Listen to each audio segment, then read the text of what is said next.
Sir आपके पास यहाँ पर सवाल में ये दिया हुआ है कि एक सॉलिड स्फीयर है, राइट। वो सॉलिड स्फीयर रखा हुआ है बेसिकली इनफ रफ सरफेस पर रखा हुआ है, ठीक है। और शुरू में सॉलिड स्फीयर बेसिकली तो रेस्ट पर है, राइट। तो उसके हम लोग बेसिकली सेंटर पे अगर हम लोग एफ फोर्स लगा रहे हैं हॉरिजॉन्टल डायरेक्शन में, इसके अगर हम लोग बेसिकली सेंटर पे एफ फोर्स लगा रहे हैं हॉरिजॉन्टल डायरेक्शन में, तो क्या होगा ये हमें एनालाइज करना है। और सॉलिड स्फीयर का मास m है और रेडियस r है, सॉलिड स्फीयर का मास m है और रेडियस r है। तो शुरू में चूंकि सॉलिड स्फीयर आपके पास बेसिकली तो रेस्ट पर है, तो स्टैटिक फ्रिक्शनल फोर्स अपने आप को ऐसे एडजस्ट करेगा ताकि A equal to alpha r हो जाए।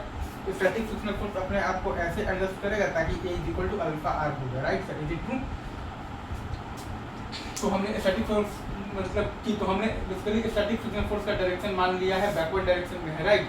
तो A बराबर आपके पास आ गया है F minus f by m, और अल्फा बराबर आपके पास आता है टॉर्क बाई आई, तो F into r by I है आपके पास 2/5 एम आर स्क्वायर। अल्फा बराबर आपके पास आता है टॉर्क बाई आई, तो F into r by I है आपके पास 2/5 एम आर स्क्वायर।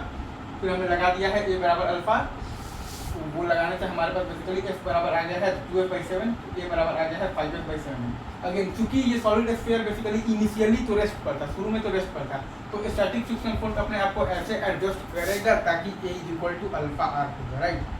क्योंकि ये सॉलिड स्फीयर आपके पास बेसिकली इनिशियली तो रेस्ट पर था, शुरू में तो रेस्ट पर था, तो स्टैटिक फ्रिक्शनल फोर्स अपने आप को ऐसे एडजस्ट करेगा ताकि A इक्वल टू अल्फा हो जाए। तो A बराबर है आपके पास F minus f by m, alpha बराबर है आपके पास टॉर्क बाई आई, तो F into r by I है आपके पास 2/5 एम आर मतलब कि स्क्वायर।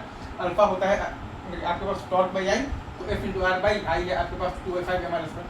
अल्फा होता है आपके पास टॉर्क बाई आई, तो F into r by I है आपके पास 2/5 एम आर स्क्वायर। तो A बराबर अल्फा आर लगा दिया, तो F बराबर हमारे पास आ गया है 2f/7, तो A बराबर हमारे पास आ गया है 5f/7, राइट।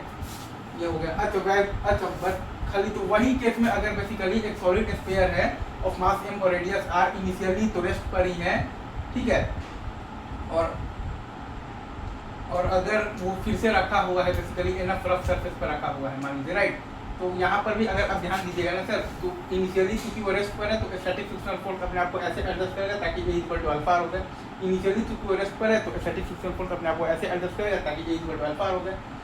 तो स्टैटिक फ्रिक्शनल फोर्स का हमने डायरेक्शन मान लिया है बेसिकली Fs मान लिया है बैकवर्ड डायरेक्शन में।